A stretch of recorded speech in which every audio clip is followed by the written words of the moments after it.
Let's do our budgeting plus cash stuffing for the first paycheck of our September, guys. So, we are in the bare months na. Ang bilis. Lagi ko itong sinasabi. Ang bilis. We're more than halfway na sa ating pagbabudget. So, how are you guys?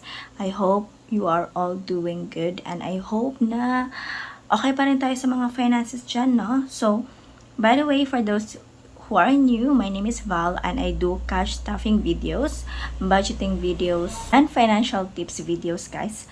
Although I am not a pro coach about financial, or I'm not a guru, guys. I'm just sharing my personal finance here. So yes, for today's video, we will do our first paycheck for this September. And we'll start with our budget planner as always. So we always anticipate our budget for the income first. So for the income, I was supposed to think for my full-time job is 13,000. For the YouTube, it's around 5,000. Affiliate, by the way, sorry, this is not. So for the affiliate, for the affiliate, guys, I am part of Involve Asia affiliate. I've been doing that for the past 2 years na ata. Although hindi naman ako talagang medyo active in promoting some links or promoting some products, but at least it helps a little. And I also do have a TikTok affiliate for ano mong tawag dito, for just pastime. So hindi ko siya masyadong fino-focus muna. So I hope na ma-focus ko para naman mas madagdagan o mas ma-increase pa siya, guys, kasi in the past July and August, hindi ako masyadong nakakapag-post ng mga affiliate videos sa TikTok. Unlike nung June na super active ako. Kaya malaki yung income natin for last month. So, yung total budget ko is supposed to be 20,000 but yung na-receive natin is 22,400. However, guys, ang ipa-budget ko lang, ang ika-cash stuffing ko lang is yung full-time job na income ko, which is 15,200 here. And yung the rest, I will see if kailangan kong kumuha or kailangan kong kunin para makapagdagdag ng expenses. But yung focus ko is talaga yung extra incomes goes to saving kasi yun yung gusto kong i-focus. Wala na akong masyadong anong tawag dito, debt, kaya gusto kong i-focus yung savings ko. So now, we will start with the main focus of sinking funds na car insurance kasi kailangan by October is makompleto ko na yung budget ni car insurance for 5,000. So I'll start with the car insurance which is 1,500. So by the way, ito yung income ng YouTube, ng affiliate. So tinabi ko muna yan dyan. So we'll start with my for the car insurance here. So ginagawa natin for the car insurance, guys, is we have a savings tracker like this. So ano ta ngayon? 9,1 plus 1,500. So 500 na lang yung kulang ko. So yan. Okay, so for the next pay, 500 na lang yung kulang ko for the car insurance.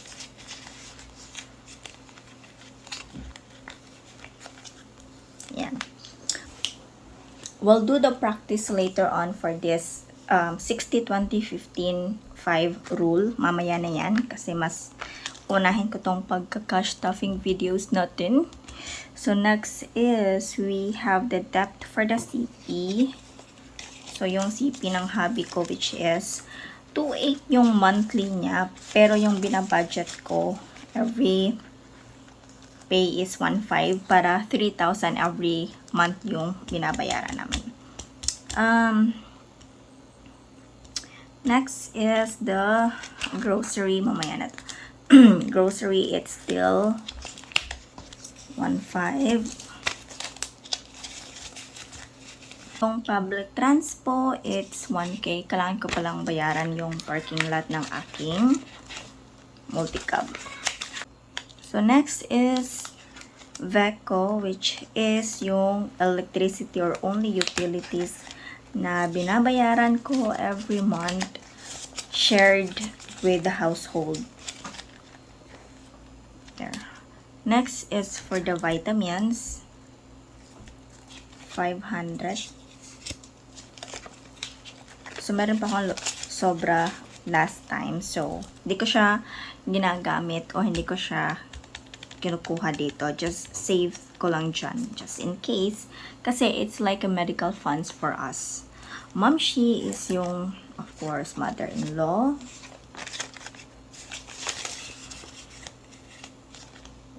Go. And we have the miscellaneous, which is 500.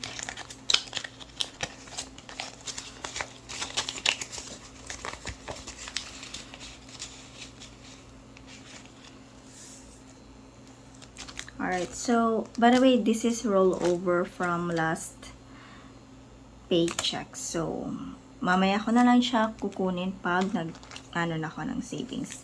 Next is yung allowance natin for week 1 and week 2, which is 3,750.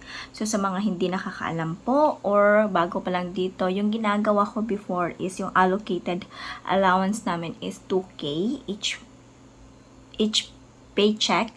Pero parang parang nakukulangan ako. So, yung tinarget ko talaga, yung ginawa ko, is I calculated my daily expenses. So, daily expenses is 250 multiplied by how many days in 1 week. So, 7 days. So, yun.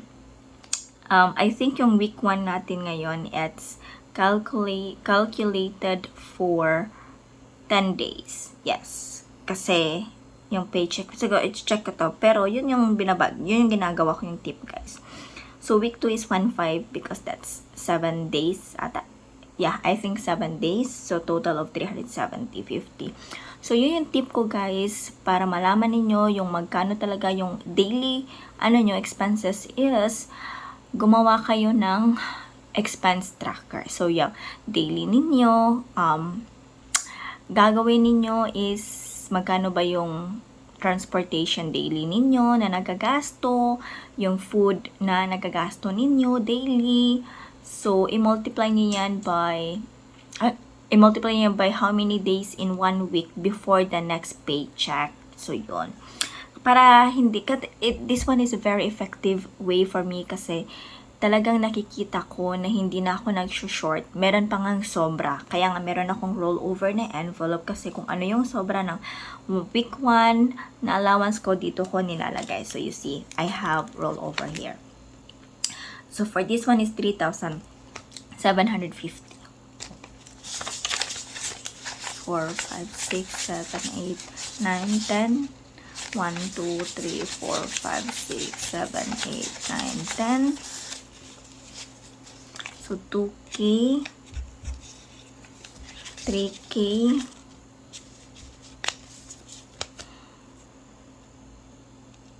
3K.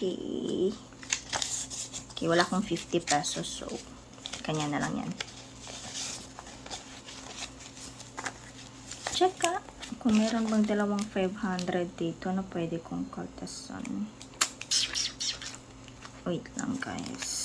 Naghahanap ako ng dalawang 500. Tingnan ko kaya dito. Ito. Okay, mayroon akong dalawang 500. Much better.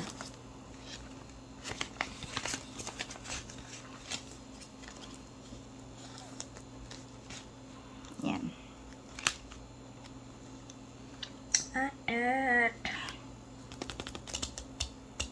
Yung swimming lesson ng aking anak is, ay, ewan ko, ang mahal-mahal. 2, 3. Ito na lang. So, another expense na talagang ina-anticipate is yung swimming lesson ng aking anak. So, yung swimming lesson niya, it's 4,500 each month. Actually, 10 sessions siya, but tinatry ko siyang gawing each month. So, sige, 3,000 na lang muna for the swimming lesson. Lalagay ko dito. And why? Bakit nag-additional na naman ako dito ng expenses? Actually, hindi ko alam kung anong nangyari. Pero, anyways, parang gusto ko siyang i-aim na into sports. Kahit magasto para meron naman siyang ma-achieve in his life. Kasi lalaki po yung eldest ko. Gusto ko siyang may ma-achieve.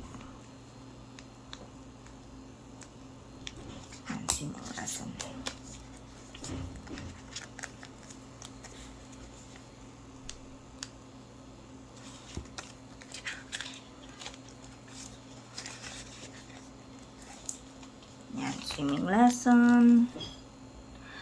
Tapos, ito.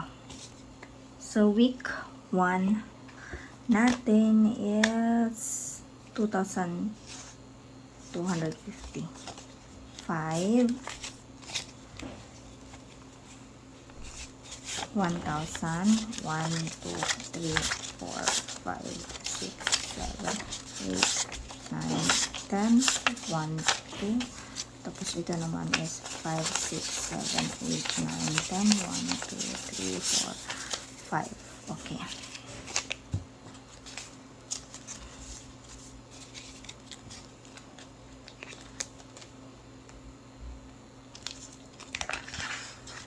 Allowance.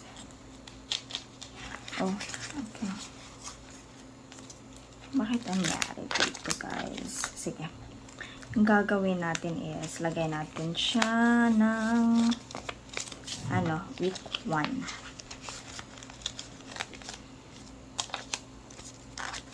Week 1. Ayan.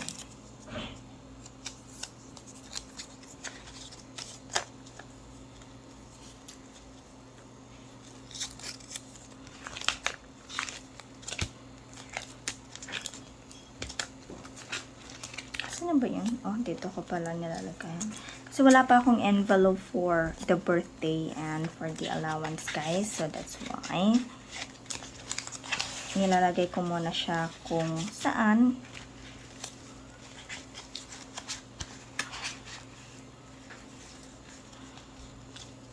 There we go. And then for the week 2,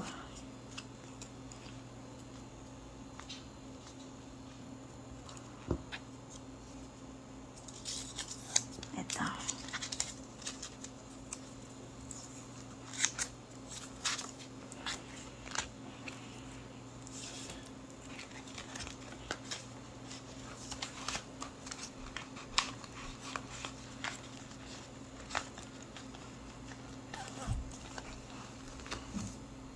Tapos, I think ito.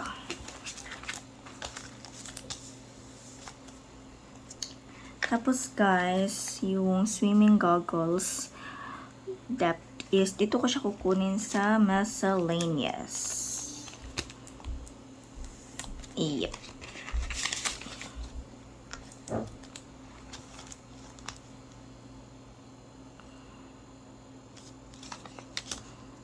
Lagyan ko ito ng swimming goggles.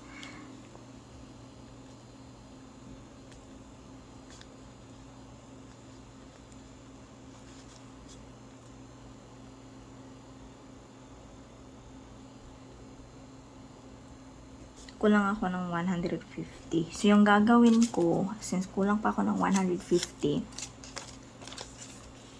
sa mga allowance ko siya kukunin pag may sobra. Yan. Yan.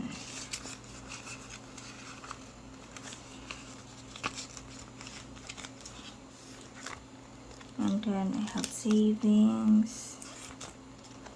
So, I have the grocery. I think yung grocery, meron akong sobra dito. Before. Okay, so, I've put up the car insurance, debt, CP, and then okay, grocery, their parking, utilities, vitamins, mamshi. Miscellaneous 500, tapos for the education 3K. I belong that. Tapos yung love funds, wala. Ikis. Yeah. But ito na guys, ito yung ano ko, sinasabi na yung 60, 20, 15, 5 rule. Actually, I'm not happy with the savings na 3,360 because I have a goal for emergency and have sinking funds. But we'll see. Kasi supposed to be ganito yan. 11,000. Ito yung budget plan ko. Supposed to be. Well, anyway, I think that's all for today, guys. Ito yung ano sa 1, 2, 3, 4, 5, 6. Oh, ito 1, 2, 3, 4, 5, 6. 6. Ano? 1, 2, 3, 4. 1, 2, 3, 4, 5. Okay. So, yung gagawin ko, yung ano dito. So, allowance na 500. Lagay ko dyan. Para marami